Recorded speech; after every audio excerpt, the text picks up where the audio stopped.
ये class 11th में हम लोग बिजनेस स्टडीज़ में व्यावसायिक अध्ययन में कंपनी के बारे में पढ़ रहे थे। तो मैंने पिछले क्लास में बताया था कंपनी का डिफिनेशन मैंने बताया था, उसके कैरेक्टरिस्टिक्स मैंने बताए थे और उसका इम्पोर्टेंस मैंने बताया है। और पिछले क्लास में मैंने बताया था डिफरेंस कि प्राइवेट कंपनी और पब्लिक कंपनी में क्या डिफरेंस होता है। इसमें एक इम्पॉर्टेंट टॉपिक्स है, जब फॉर्मेशन ऑफ कंपनी हम लोग करते हैं तो कुछ डॉक्यूमेंट्स हमको साथ में जमा करने पड़ते हैं कंपनी के। कौन कौन से डॉक्यूमेंट्स हैं जो इम्पॉर्टेंट हैं, जो जमा करने पड़ेंगे या कंपनी को इशू करने पड़ते हैं, वो देखिए। पहला है मेमोरेंडम ऑफ एसोसिएशन, जिसको हम लोग बोलते हैं पार्षद सीमा नियम। दूसरा है पार्षद अंतर नियम और तीसरा है परिविवरण या प्रोस्पेक्टस। तो ये तीन इंपॉर्टेंट डॉक्यूमेंट्स हैं। आज हम लोग जिस टॉपिक को टच करने आ रहे हैं उसको बोलते हैं मेमोरेंडम ऑफ एसोसिएशन, पार्षद सीमा नियम। देखिए, कंपनी का पार्षद सीमा नियम जो होता है, जो दस्तावेज है, ये सबसे इम्पॉर्टेंट डॉक्यूमेंट्स होता है। इसके बिना कंपनी का निर्माण संभव नहीं है। तो हम कह सकते हैं कि पार्षद सीमा नियम क्या है, कंपनी का सबसे महत्वपूर्ण दस्तावेज होता है और जिसके अभाव में, जिसके बिना कंपनी की स्थापना संभव नहीं है। वैसे इसको जो डिफाइन किया गया है कंपनीज एक्ट में, वो सेक्शन 2 सबसेक्शन 5(6) मैंने लिखा है यहाँ पे डिफिनेशन ऑफ कंपनीज एक्ट में। इसको सेक्शन 2 में सबसेक्शन 5(6) में इसको डिफाइन किया गया, बोला गया है कि memorandum means memorandum of association. Memorandum, तब इसको शॉर्ट में देखिए MOA बोलते हैं, मेमोरेंडम ऑफ एसोसिएशन बोलेंगे। तो मैंने डिफिनेशन में थोड़ा शॉर्ट करके लिखा है इसको। Memorandum means the memorandum of association of a company as originally framed as altered from time to time in pursuance of any previous company law और दिस एक्ट। बोला गया कि मेमोरेंडम का अर्थ होता है यहाँ पे मेमोरेंडम ऑफ एसोसिएशन से, पार्षद सीमा नियम से, जो ओरिजिनली जिसको कंपनी ने ड्राफ्ट किया हो, तैयार किया हो। और इसमें देखिए, समान रूप से हम कहते हैं कि इसमें कोई परिवर्तन नहीं करते हैं, लेकिन कंपनी अधिनियम के प्रावधानों के अंतर्गत यदि इसमें कुछ परिवर्तन किया जाता है, जो कंपनी समय समय पर कंपनी अधिनियम में बताए गए हैं, तो उसके अनुसार इसमें परिवर्तन कर सकते हैं। तो यही बोला गया है कि memorandum is the memorandum of association of a company as originally framed, जो मूलतः आपने तैयार किया है, या ऐसा दस्तावेज जिसको कंपनी अधिनियम के अनुसरण करते हुए इसमें कोई परिवर्तन किया गया हो समय समय पर, तो उसको हम लोग बोलेंगे मेमोरेंडम ऑफ एसोसिएशन। लेकिन मुख्य रूप से देखेंगे कि डिफिनेशन है, आप हिंदी का डिफिनेशन भी याद कर सकते हैं अगर हिंदी के से पढ़ते हैं, आप हिंदी स्टूडेंट हैं, और अगर इंग्लिश में आप डिफिनेशन याद कर लीजिएगा तो भी ठीक है, आप लिखेंगे एग्जामिनेशन में तो भी आपको मार्क्स पूरे दिए जाते हैं इसमें। अब इसके बारे में मैंने शुरू में बोला कि बिल्कुल मूल दस्तावेज होता है, इसके बिना इसकी कंपनी की स्थापना संभव नहीं है। अब देखिए, इसमें कुछ मैंने इसके कैरेक्टरिस्टिक्स बताए हैं, इसके इंपॉर्टेंस को बताते हुए ही अब यहाँ मैंने लिखा है इंपॉर्टेंट एंड नेसेसरी डॉक्यूमेंट्स है, महत्वपूर्ण भी है और जरूरी भी दस्तावेज है। इसके बिना, महत्वपूर्ण इसलिए है कि इसके बिना कंपनी की स्थापना संभव ही नहीं होती है। और कंपनी अधिनियम में बोला गया है कि जब आप कंपनी का सम्मेलन करवाने के लिए एप्लीकेशन करते हैं रजिस्ट्रेशन कराने के लिए, तो इसको देना अनिवार्य है, इसके बिना कंपनी का सम्मेलन होता ही नहीं है। इसीलिए मैंने बोला इंपॉर्टेंट है, महत्वपूर्ण है और अनिवार्य दस्तावेज होता है ये। अब मेड बाई ऑल कंपनी, ये प्रत्येक प्रकार की कंपनी को बनाना अनिवार्य होता है, इसीलिए मैंने लिखा है made by all companies. Her company, चाहे वो निजी कंपनी हो, चाहे सार्वजनिक कंपनी हो, या किसी भी प्रकार की कंपनी हो, तो उस कंपनी को इसको तैयार करना ज़रूरी होता है। बेसिक ऑब्जेक्ट्स ऑफ इनकॉर्पोरेशन, जो सम्मेलन है उसके जो आधारभूत जो उद्देश्य होते हैं उसका उल्लेख इसमें होता है। वैसे मैं अभी बताऊंगा इसमें कि इसके जो सब्जेक्ट जो मैटर होते हैं वो क्या क्या होते हैं, तो डिटेल में समझ लेंगे। पब्लिक डॉक्यूमेंट्स होता है, इसको समझिए, ये पब्लिक डॉक्यूमेंट्स है। कैसे पब्लिक डॉक्यूमेंट्स है, ये देखिए, जब कोई बाहर का व्यक्ति, कंपनी से जो बाहर के व्यक्ति हैं, जैसे बाहर के व्यक्ति में कौन है, सरकार है, लेनदार हैं, फाइनेंसर हैं, तो उनको ये डॉक्यूमेंट्स देखना अनिवार्य है। ये मान करके चलते हैं कि जो कंपनी का ये दस्तावेज है उसका अध्ययन उन लोगों ने कर लिया है और देख लिया, और तब कंपनी को ऋण वगैरह दे रहे हैं। तो इस तरीके से बोलेंगे कि पब्लिक डॉक्यूमेंट्स है, बाहर के लोगों के लिए भी खुला हुआ होता है। जो मेमोरेंडम ऑफ एसोसिएशन है, जो पार्षद सीमा नियम है, ये पब्लिक डोमेन में रहता है, पब्लिक डॉक्यूमेंट्स इसलिए इसको बोलते हैं। It explain relation with outsiders, बाहरी व्यक्तियों के साथ आपका कंपनी का कैसा रिलेशन होगा, संबंध कैसा होगा, इसके बारे में इसकी व्याख्या की भी होती है इसमें। It is a charter of company. Charter का मतलब क्या होता है? चार्टर माने महत्वपूर्ण जो नियम होते हैं, जो दस्तावेज होते हैं कंपनी के, जो महत्वपूर्ण जो नियम होंगे वो इस दस्तावेज में लिखे हुए होते हैं। तो आप इस कैरेक्टरिस्टिक्स को ध्यान में रख करके भी आप मेमोरेंडम के बारे में, मेमोरेंडम ऑफ एसोसिएशन के बारे में आप लिख सकते हैं। इसके बाद सेकंड पॉइंट इसमें आता है कि भाई एलिमेंट्स, कंटेंट्स क्या हैं, इसके एलिमेंट्स क्या होते हैं, या क्लाउजेस क्या होते हैं, या सब्जेक्ट मैटर्स के क्या होते हैं। देखिए इसको 6 पार्ट में डिफाइन किया गया, बताया गया है। सबसे पहला इसका होता है जो मेमोरेंडम ऑफ एसोसिएशन होता है, उसमें जो महत्वपूर्ण बातें लिखी हुई होती हैं, 6 बातें, इसमें 5-6 बातें लिखी हुई होती हैं। सबसे पहला है क्या? नेम क्लाउज इसमें लिखा होता है, नाम वाक्य इसमें लिखा हुआ होता है। अब नाम वाक्य में क्या होता है? अब कंपनी का नाम क्या होगा, किस नाम से कंपनी अपना फॉर्मेशन करने जा रही है, इसका उल्लेख आप इस दस्तावेज में करेंगे।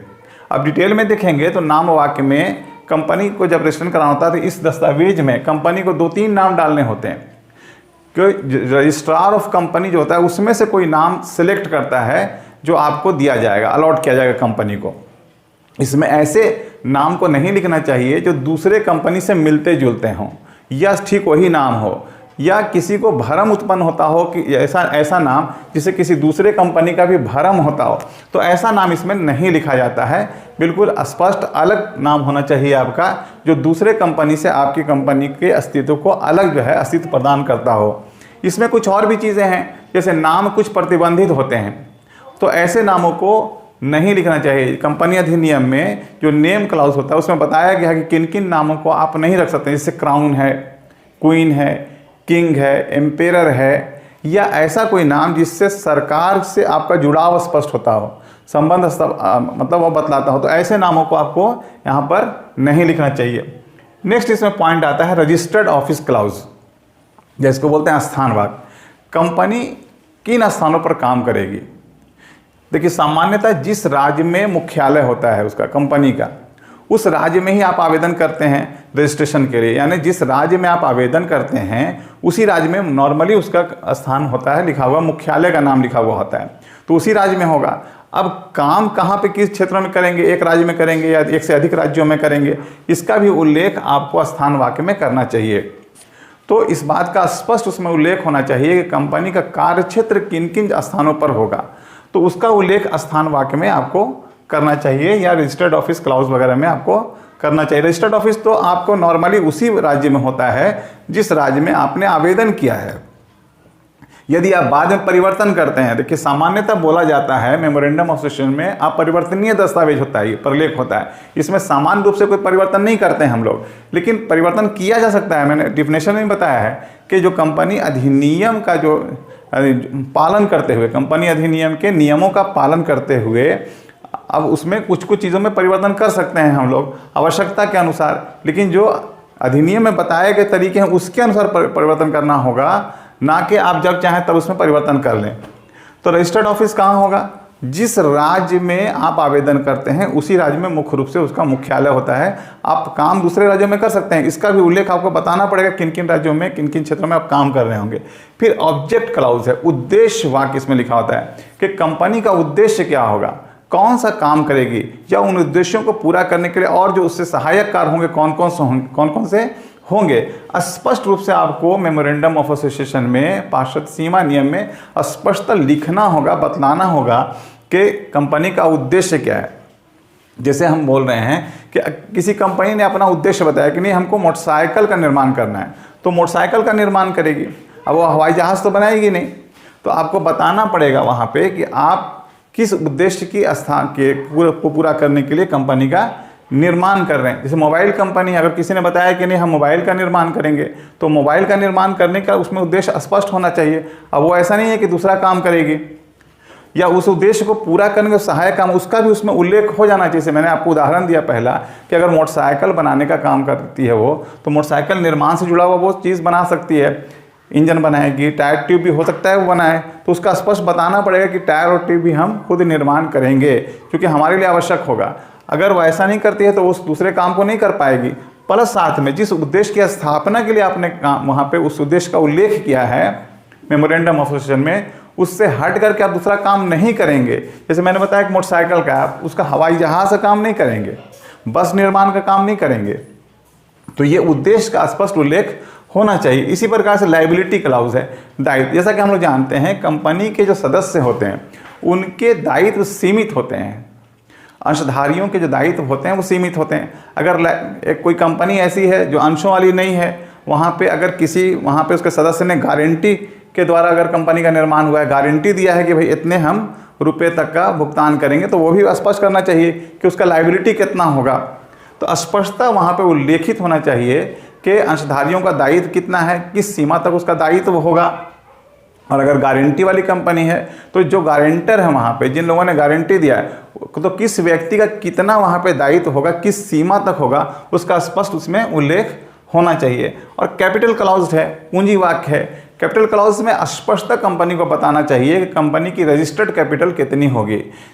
अब रजिस्टर्ड कैपिटल क्या होता है, तो जितने पूंजी का आपने उल्लेख मेमोरेंडम ऑफ एसोसिएशन में किया है कि इतने रुपए तक हमारी पूंजी होगी। जैसे किसी कंपनी ने बोला कि नहीं हमारी कंपनी की पूंजी अधिकतम 10 लाख रुपया होगी या 20 लाख होगी, तो यही कैपिटल क्लॉज में आपको लिखना पड़ेगा कि अधिकतम। इसीलिए इसको कभी कभी हम लोग जिसका उल्लेख रजिस्टर्ड मेमोरेंडम ऑफ एसोसिएशन में होता है उसको रजिस्टर्ड कैपिटल भी कहते हैं।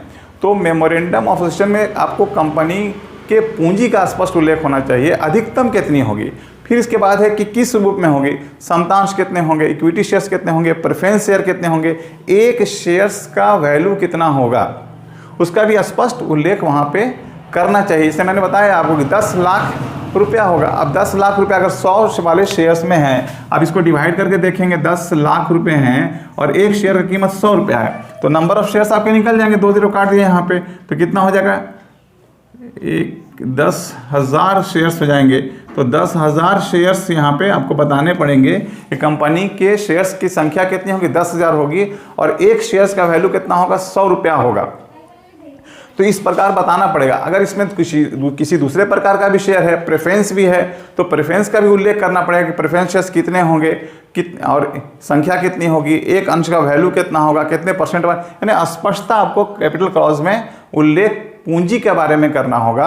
अब इसे ऑथराइज्ड कैपिटल मैंने बता दिया, अधिकृत बता दिया या रजिस्टर्ड बता दिया। अब उसमें से जितना कंपनी को आवश्यकता होगी उतने कंपनी निर्गमन कर सकती है, वो तो अलग चीज़ है। और लास्ट इसका पॉइंट होता है सिग्नेचर क्लाउज, हस्ताक्षर वाक्य या संघ हस्ताक्षर वाक्य भी इसको बोलते हैं।